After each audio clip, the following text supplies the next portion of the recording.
जिसे शादी करने का तो मेरा सपना था, लेकिन शादी हो गई इस शक्ति कपूर से। अच्छा, मैं शक्ति कपूर तो मनोरमा।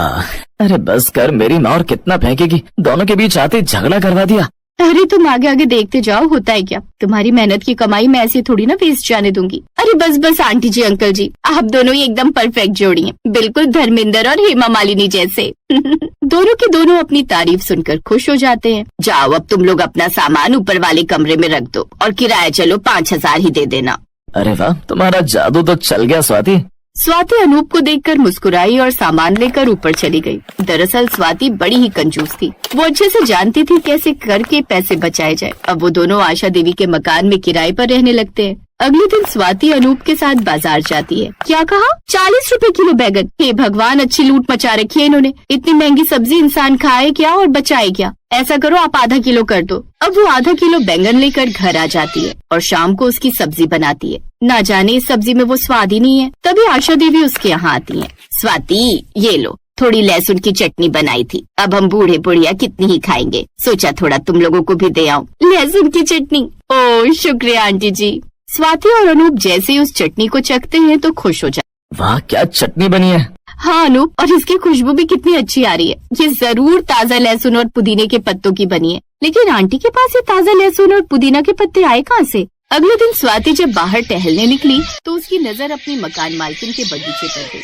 मकान के पीछे मकान मालकिन का हरा भरा बगीचा फैला हुआ था। वहाँ लौकी की बेलें, टमाटर की झाड़ियाँ, हरी मिर्च, पालक और यहाँ तक कि कद्दू तक झूलते नजर आते थे। और भी कई तरह की सब्जियाँ लगी हुई थी। अरे बाप रे, इतनी सारी सब्जियाँ और वो भी इतनी ताजा। ये आंटी तो बड़ी कमाल की निकली, घर में मंडी उगा कर बैठी है। और जब घर पर ही इतनी अच्छी मंडी है तो भला क्या जरूरत है मुझे पैसे खर्च करके मंडी से सब्जियां लाने की। मैं यहाँ की ताजा सब्जियां तोड़कर ना बना लूं। स्वाद का स्वाद और बचत की बचत। तभी उसे आशा देवी की आवाज सुनाई देती है। नहीं, क्यों दूं मैं तुझे ये सब्जियां? ये मुफ्त की आती है क्या? पता है कितनी मेहनत से उगाई है मैंने ये। चल जा। स्वाति समझ गई कि वो उसे सब्जियां नहीं देने वाली, इसलिए उसने अब उन्हें चुराने का फैसला किया। स्वाति चंचल और थोड़ी चालाक थी। उसे अपने मायके में खेतों की ताजी सब्जियां खाने की आदत थी, पर यहाँ तो बाजार से सब्जी खरीदनी पड़ती थी। वो सब्जियों से भरा बगीचा देख बड़ी खुश हुई। वो सब्जी छुपाकर रसोई में ले आई। अरे तूने सच में तोड़ ली? अगर मकान मालकिन को पता चला तो घर से निकाल देंगी। अरे छोड़ो, ये तो उनका बगीचा है, लेकिन ऊपर वाले ने धरती सबके लिए बनाई है। स्वाति ने बड़े प्यार से टमाटर की चटनी और घी के कोफ्ते बनाए और आशा देवी को भी दे आई। आशा देवी ने जैसे ही उसके हाथ की बनी चटनी और घी की सब्जी खाई तो बड़ी खुश हुई। वाह, खाना तो ये बड़ा अच्छा बनाती है।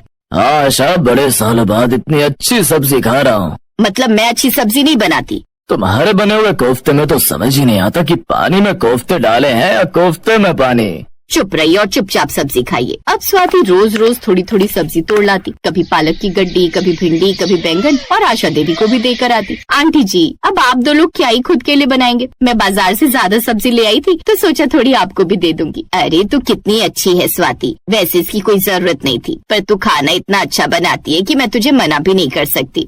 अच्छा आंटी जी, वो मुझे एक बात कहनी थी। हाँ बोलना। आप तो जानती हैं महंगाई कितनी बढ़ गई है और आजकल घर खर्च में इतना पैसा लग जाता है, फिर कुछ पैसे गांव भी भिजवाने होते हैं, तो थोड़ा किराया कम कर देती तो। और कम? जी अच्छा, वैसे आज मैं पालक पनीर बना रही हूँ, वो भी मक्के की रोटी के साथ। आप और अंकल ऊपर ही आ जाइएगा। ये सुनकर तो आशा देवी और भी खुश हो जाती हैं। ये तो और भी अच्छा हो गया, न पकाना पड़ेगा न बर्तन धोने पड़ेंगे। अच्छा ठीक है, हम आ जाएंगे। और सुन, अनूप को बोलना इस महीने से 3,000 ही किराया देगा। धन्यवाद आंटी जी, आप बहुत अच्छी हैं। अब मैं चलती हूँ, खाने की तैयारी भी तो करनी है। स्वाति खुशी खुशी ऊपर आकर खाना बनाने की तैयारी करने लगती है। अरे वाह, सांप भी मर गया और लाठी भी नहीं टूटी। मतलब अब इन्हीं की सब्जियां चुराकर इन्हें बनाकर इनको खिलाती रहूंगी और ऐसे ही अपना काम निकलवाती रहूंगी। उसने खाना बनाया और शाम को सबने मिलकर खाया। अनूप सब जानता था लेकिन डर के मारे चुप रहता, क्योंकि अंदर ही अंदर उसे भी ताजी सब्जियां खाने में मजा आने लगा। लेकिन रोज बगीचे से सब्जियां कम होती देख अब आशा देवी को शक हुआ। अगले दिन आशा देवी बगीचे में गई तो देखा कि 2 टमाटर और 1 लौकी गायब है। अरे ये कौन मेरी मेहनत की कमाई चुरा रहा है?